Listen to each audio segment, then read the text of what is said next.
এমন লুঙ্গিটা কি করো? কথা বলিও না। হায় হায়, এই তুই আমার লুঙ্গি কেটে সেলাই করতেছ, আবার কথা বলিও না। এই লুঙ্গি কাটছস কেন? ঘটনা কি? অনেক মাথা কাটিয়ে এটা বুদ্ধি বের করেছি, ওই বুদ্ধিটা কাটাচ্ছি। আরে আমার বুদ্ধি! বন্যা তোর কাছে মাফ চাই, তুই নতুন কোন বুদ্ধি খাটাইস না, তোর বুদ্ধি কাজে লাগে না। এই তুই নিজের কি ভাবস? হ্যাঁ, বিজ্ঞানী ভাবস? কাজ তো করো সব অজ্ঞানীর মতো। এই কি বুদ্ধি খাটাইছিস ক? সাশ্রয় সাশ্রয় করছি, সংসারের জন্য সাশ্রয় করছি। সংসার হইতে গেলে একটু সাশ্রয় হতে হয়। ইয়ন জলজন্ত লুঙ্গি কেটে ফলাইছস, আবার কয় সাশ্রয়। এই তো সাশ্রয়টা কি আবার খুললা ক? রাগ করো না, বুঝিয়ে বলছি। এই যে দেখো, তোমাদের লুঙ্গি আর আমাদের পেটিকোট সেম সেম। তোমরা হচ্ছে এরকম লুঙ্গি কেচকে দিয়ে পরো, আর আমরা ফিতা লাগিয়ে সুই করে ফিতা লাগিয়ে আমরা গিট্টু দিয়ে পরি। তো তুমি যখন লুঙ্গিটা পরবা তখন ফিতাটা খুলে কেচকে দিয়ে পরে চলে যাবা, আবার যখন লুঙ্গিটা খুলবা আমি যখন পরবো তখন ফিতা লাগিয়ে তারপরে পরবো। দুজনের একটা দিয়ে হয়ে গেল না? সাশ্রয় হলো না এটা? এটা তো সাশ্রয়। আল্লাহ আল্লাহ, তুমি আমার উড়াই নিয়ে যাও। এই আমি যে ব্যবসাটা করি এটা অনেক টাকা লাভ হয়, তুই চাইলে সারা জীবন বৈশা খাইতে পারবি। আল্লাহর দোয়া লাগে তুই এইসব সাশ্রয় টাশ্রয়ের মধ্যে যাইস না রে। দোহাই আল্লাহ লাগে, তুই খালি ঠান্ডা মাথায় সংসারটা কর, সুন্দর করে কর সংসারটা, আমার একটু শান্তি দে। আমার আম্মা, সব দোষ আম্মার। বাপের বাড়ি থেকে সহজ সরল একটা বিজ্ঞানী ধরে এই না আমার ঘরের মধ্যে চাপাইছে, এর জন্য আজকে পস্তাইতেছি আমি। আল্লাহ রে, এই তুই আমার কথা দে, জীবনে আর কোনোদিন নতুন করে কোনো বুদ্ধি খাটাইবি না। কথা দে, দোহাই আল্লাহ লাগে, তুই এই কথাটা দে আমারে। কথা দিতে পারতাম না। যদি কখন আমার মাথায় আবার বুদ্ধি চলে আসে তখন আবার কাটাইতাম না, তখন কথার বরখেলাপ হয়ে যাবে না। কেমনটা লাগে, মনটা চাই কি করিস। এই ব্যাককলের ঘরে ব্যাককল মাইসি কি কই জানোস নি? ব্যাককলের থেকে পেটটার হেইডা, তুই হইছস এইটা। খাওনের সময় তো গামলা বইরা খাস, এই যে গামলা বইরা খাস, খাউন গুলো কই যায়? হ্যাঁ, মাথার মধ্যে কি ভিটামিন গিয়ে ঢুকে না? বুদ্ধি খাটে না? বুদ্ধি আসে না তোর?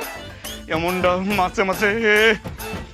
এই তুই যে খাস, খাওয়ার সময় তো আমার কথা মনেও থাকে না, মাঝে মাঝে মনে হয় যে তুই আমারও খাইয়া ফেলাইবি।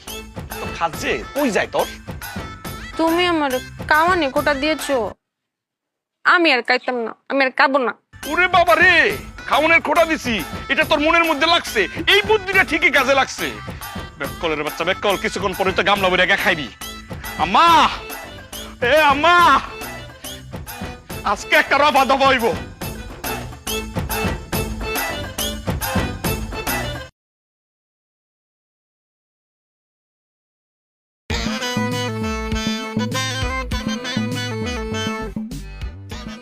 রোগীর প্রেশার লো আর সবকিছু ঠিক আছে।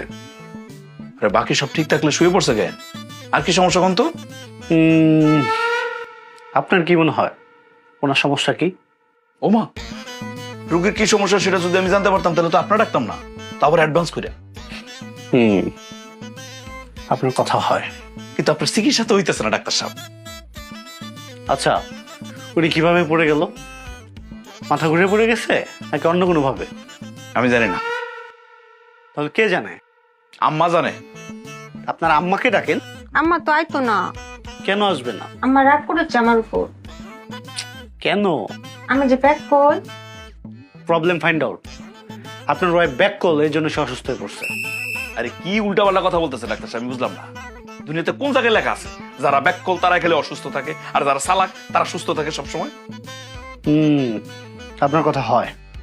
আরে আপনার চিকিৎসা তো ঠিক মতো হইতেছে না, বুঝতেছেন না আপনি? এখন মূল যে সমস্যাটা হচ্ছে, আপনি কবে থেকে নিজেকে সিক ফিল করতেছেন?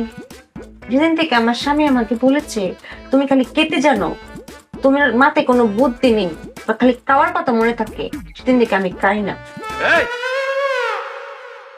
কি করে তুই তুই না খাই আসোস? না খায় বিছানার মধ্যে পড়ে রয়েছিস তুই? তুমি রাগ করলে কিন্তু আমি আবার খাওয়া বন্ধ করে দিব। এই যে সমস্যা পাওয়া গেছে, এটা আপনার পারিবারিক সমস্যা, তাই আমাকে ডাকছেন কেন? মানে আপনি কি নিশ্চিত এটা আমাদের পারিবারিক সমস্যা? অবশ্যই পারিবারিক সমস্যা। আপনি আসলে কি নিশ্চিত? অবশ্যই নিশ্চিত, আমি নিজ চোখে দেখতেছি। তাইলে আপনার কি করা উচিত? চলে যাওয়া উচিত। তো যান। যাওয়ার আগে আপনাকে একটা শেষ কথা বলতে চাই। কোন? আপনার কথা হয়।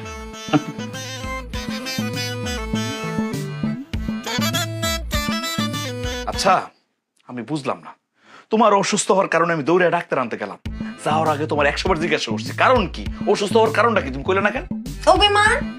ও, তাই এই অভিমান কি করলে ভাঙবো?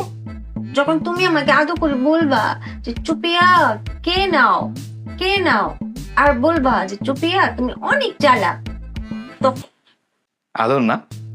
আচ্ছা আচ্ছা আচ্ছা, আদর। আমার সিদ্ধান্ত নেওয়া শেষ। আর যাই হোক, তোর মতো বেক্কলের সাথে সংসার করা যাইব না।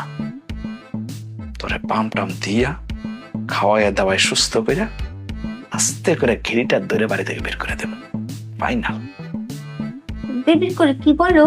না কিছু কইতেছি না তো, করুম, যখন করুম তখন দেখবি। হুম হুম। আর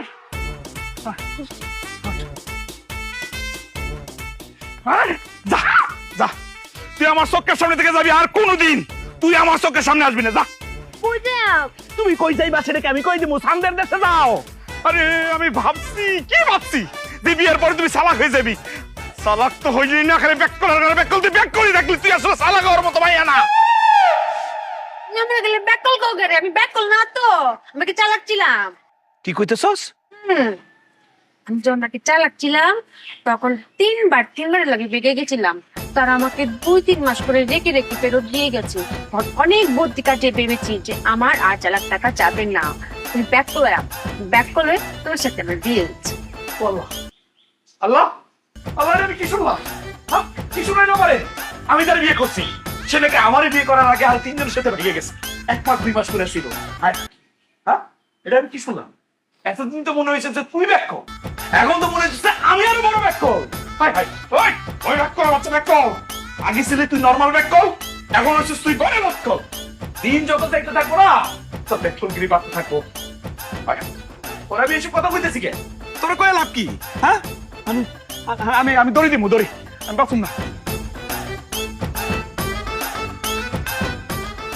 যখন চালাক ছিলাম তখন বিয়েই হইছে না, এখন ব্যাক করেছি আর বিয়েই টিকছে না।